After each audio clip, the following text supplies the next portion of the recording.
सावन प्रकट भई तप पुंज सही। तप पुंज माने भरत जी तपस्या में आ रहे हैं तो कैसे हैं? काले हैं। जानकी जी ने स्वप्न में देखा और जब ये प्रकट हुए तप पुंज से युक्त होकर के तो उनका भी ऐसे ही स्वरूप होगा। अहिल्या जी का भी यही स्वरूप है और भगवान के चरणों में लग जाती हैं और कहती हैं कि प्रभु आप बड़ी कृपा किया हमको, आपने तार दिया। और एक बात जो अहिल्या जी कहती है, क्या कहती है? रावण रिपु जन सुखदाई। अभी भगवान 13 साल के हैं और रावण से मुलाकात होगी लगभग 25-26 साल की उम्र में। लेकिन अहिल्या जी पहले से भविष्यवाणी कर देती हैं, प्रभु आपकी लड़ाई रावण के साथ है। रावण, सब लोगों को याद होना चाहिए ये छंद। लाइट जलाइए तो ये छंद याद। रावण रिपु जन सुखदाई। प्रभु आप रावण के शत्रु हैं। इसका क्या अर्थ है? अरे कहा रामावतार से पहले वाल्मीकि जी ने रामायण लिख के रख दिया था। रामावतार से पहले वाल्मीकि जी ने रामायण लिख दिया था। और आप लोग सुग्गा सुग्गी की कथा जानते हो कि एक बार जानकी मैया के सामने एक तोता राम कथा सुना रहा था और राम कथा सुनाने के उसमें जो है उसने बताया कि एक जनक जी के यहाँ एक कन्या होगी जिनका नाम सीता होगा और उनका अपहरण होगा, रावण नामक राक्षस उनका अपहरण करेगा। तो जानकी जी ने विचार किया कि मैं ही सीता हूँ और मैं ही जनक जी की पुत्री हूँ, तो लगता है कि जो है ये मेरे भविष्य के बारे में तोता कैसे जानता है? ये तोता कैसे जानता मेरे भविष्य के बारे में? तो उन्होंने तोते से पूछा कि अरे मैं सीता हूँ और मैं जनक जी की पुत्री हूँ, आप मेरे बारे में कैसे जानते हैं? ये भी कथा लंबी, ज़्यादा विस्तार नहीं करेंगे। तो उन्होंने कहा कि मैं वाल्मीकि जी के आश्रम में रहता हूँ। तोते ने बताया हम वाल्मीकि ऋषि के आश्रम में रहते हैं और वाल्मीकि ऋषि हमको रामायण पढ़ाते हैं। इसी से हम जानते हैं कि वही बात तो मैं समझाने का प्रयास कर रहा हूँ कि हमको रामायण पढ़ाते हैं, इसलिए हमको पहले से पता है कि जनक जी की पुत्री होगी, सीता होगी और उसका अपहरण होगा। तोते ने जानकी जी से बता दिया। तो हमारा जो रामचरितमानस रामायण ये आदि ग्रंथ है कि रामावतार होने से पहले रामावतार को लिपिबद्ध कर दिया गया। ऐसी होनी है। जानते हैं, कहा जाता है जब महाराजा दशरथ के प्राण छूटने को हुए तो उससे पहले सुमंत्र जी ने उनको समझाया, कहा कि ऐसा है, मैंने आपको जब राम कथा सुनाया था तो उसमें ये बताया था कि दशरथ जी के पुत्र राम होंगे और राम जब वन गमन करेंगे तो ऐसी स्थिति बनेगी। आपको मैंने कथा इसीलिए सुनाया था जिससे आप धैर्य धारण कर सकें, क्योंकि वो पात्र आप ही हैं। और आज आप व्याकुल क्यों हो रहे हैं? आप तो मरणसन्न दशा में जा रहे हैं। इस बात को सुमंत्र ने बार बार कहा। और कहा जाता है कि रामावतार के समय अयोध्या में भगवान के अवतार के संबंध में महाराजा दशरथ के 12 मंत्री थे ऐसे, जिसमें सुमंत्र का नाम पहले आता है, जो जानते थे भगवान परम ब्रह्म परमात्मा हैं। तो यही बात बार बार समझाते महाराजा दशरथ को कि अरे मैंने बताया था, आपको धैर्य रखना चाहिए। जैसे किसी को देखकर बता दिया जाए कि घटना आपके साथ घटेगी, आपको धैर्य रखना पड़ेगा। थोड़ा ये सीटों की थोड़ा कम करिए। श्री राधे, जय श्री राधे।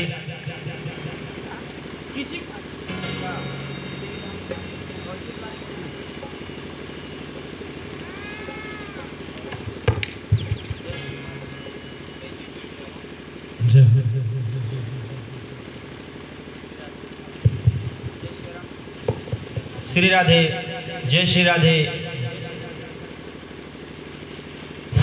श्री सीताराम, जय श्री राम।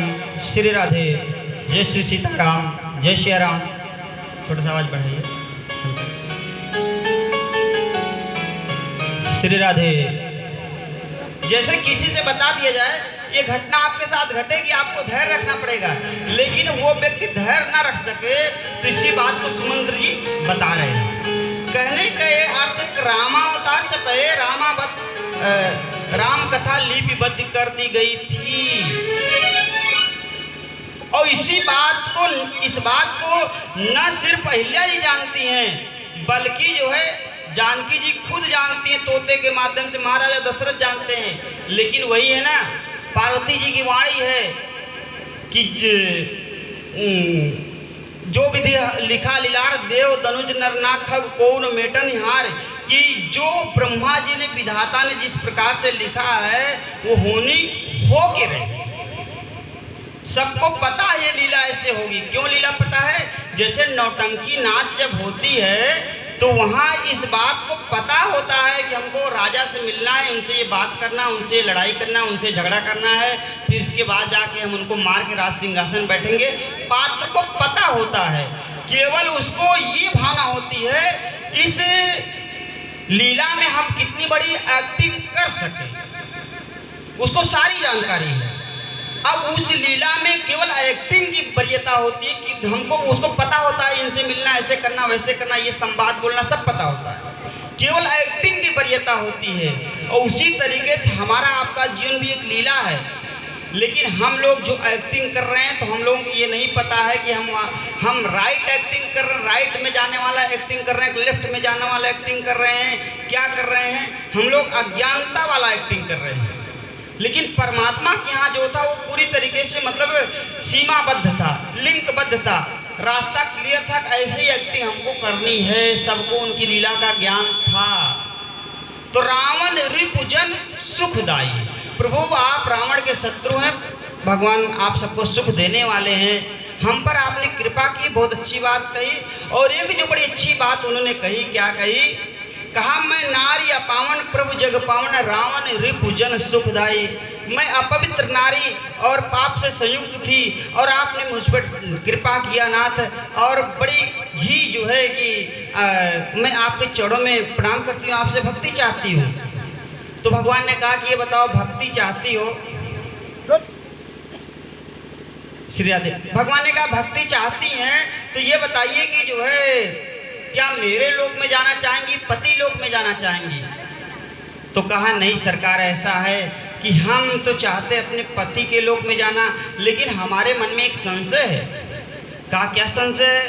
कहा संशय ये है कि हमारे जो पतिदेव हैं इतने क्रोधी हैं कि हमने पाप कर दिया है, अब वहाँ जाएंगे तो फिर हमको कुछ कहेंगे, उल्टा सीधा डांटेंगे, फटकारेंगे। तो भगवान ने कहा देखो, पहले तुम वासना से संयुक्त थी तो तुमने पाप किया, लेकिन हमने अपने चरण कमल तुम्हारे सिर पे रख दिए, इसलिए तुम्हारी वासना निर्मूल हो गई है, समाप्त हो चुकी है। और जिसके सिर पर उपासना का भूत सवार होता है, उसको जिसको परमेश्वर स्वीकार कर ले, उसको पति के स्वीकार करने में कितना समय लगेगा? क्योंकि मैंने तुम्हारे अपने चरण कमलों को तुम्हारे सिर पे रख दिया। आपको पता होगा कि रामचरितमानस पढ़ने वाले सभी लोग जानते होंगे कि जब कामदेव ने सबको व्याप्त कर लिया पूरे जगत में, संगम करें तालाब तलाई, जहाँ से दशा जड़न के बरनी को कोई सके सचितन करनी है। उस समय क्या हुआ? ते उबरे जे राखे रघुवीर, ते उबरे तई काल में। जिसने भगवान के चरणों को अपने हृदय में बसाए रखा वो कामदेव से उबर गए, और जो बाकी जो थे वो सिद्ध विरक्त महामुनि जोगी ते भी काम बस भय वियोगी होकर घूमने लगे है। जानते हैं क्यों? क्योंकि जो भगवान के चरणों को अपने हृदय में नहीं बसाता है, वो चाहे निर्गुण निराकार परमात्मा का ध्यान करे, चाहे सगुण साकार मतलब किसी और देवता का ध्यान करे, लेकिन जब काम का वार होगा तो बच नहीं पाएगा। और बच कौन पाएगा? कहा ते उबरे जे राखे रघुवीर कहूँ, ते उबरे ते काल महूँ। जिसने भगवान के चरणों को अपने हृदय में बसा के रखा वो उबर गया। तो हे अहिल्या, वही चरण कमल मैंने तुम्हारे मस्तक पर रख दिए हैं, इसलिए आपके अंदर ये भावना पूरी तरीके से निर्मूल हो गई है, समाप्त हो गई है, और आप अब जो है पति के लोक में जाने योग्य हो चुकी हैं। तब जो अति मन भावा सो बर पावा, गए पति लोक आनंद भरी। भगवान ने कहा गौतम ऋषि के मतलब पतिलोक माने पतिलोक का अर्थ है कि संतों की जब शरीर छूटती है तो ब्रह्मलोक में निवास करते हैं। अगर संतों को मुक्ति नहीं मिली है तो ब्रह्मलोक में निवास करेंगे, और ब्रह्मलोक में निवास करने के पश्चात फिर से उनका धरती पर प्रयास करने के लिए मतलब मुक्ति के प्रयास करने के लिए आना होगा। तो इसलिए सारे संत ब्रह्मलोक में रहते हैं, और जिन संतों को अव्याहत गति प्राप्त होती है, जैसे भगवान के धाम में भी जा सकते हैं और कहीं भी आ जा सकते हैं, वो चाहे ब्रह्मलोक में रहें, चाहे भगवान के लोक में रहें, चाहे अपना नया लोक बना लें, उनके लिए स्वतंत्रता है। तो गौतम जी ऐसे ही महात्मा थे, उस समय वो ब्रह्मलोक में निवास करते थे, और क्योंकि अहिल्या जी भी ब्रह्मलोक ब्रह्मा जी की पुत्री थी, इसलिए सीधा ब्रह्मलोक में गई।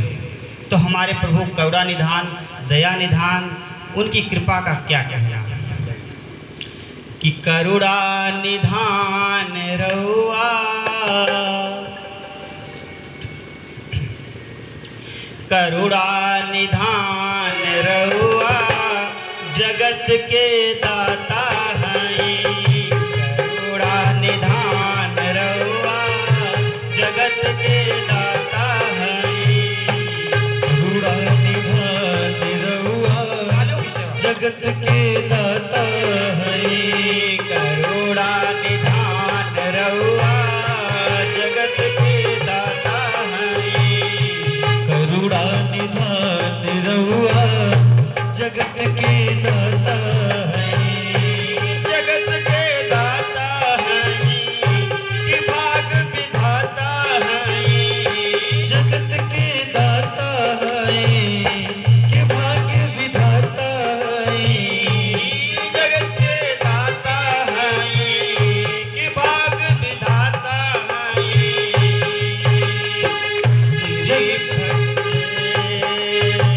श्री भगवान रहुआ, जगत के दाता हैं।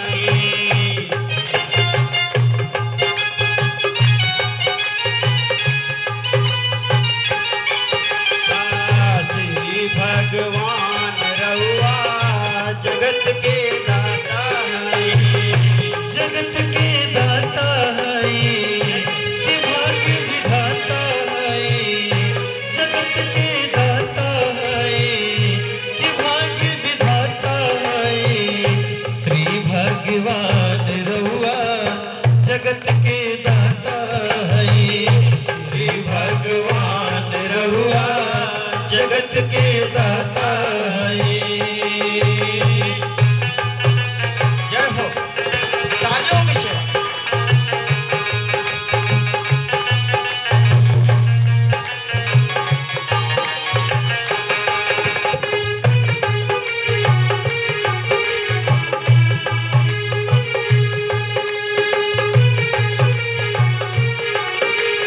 जय हो।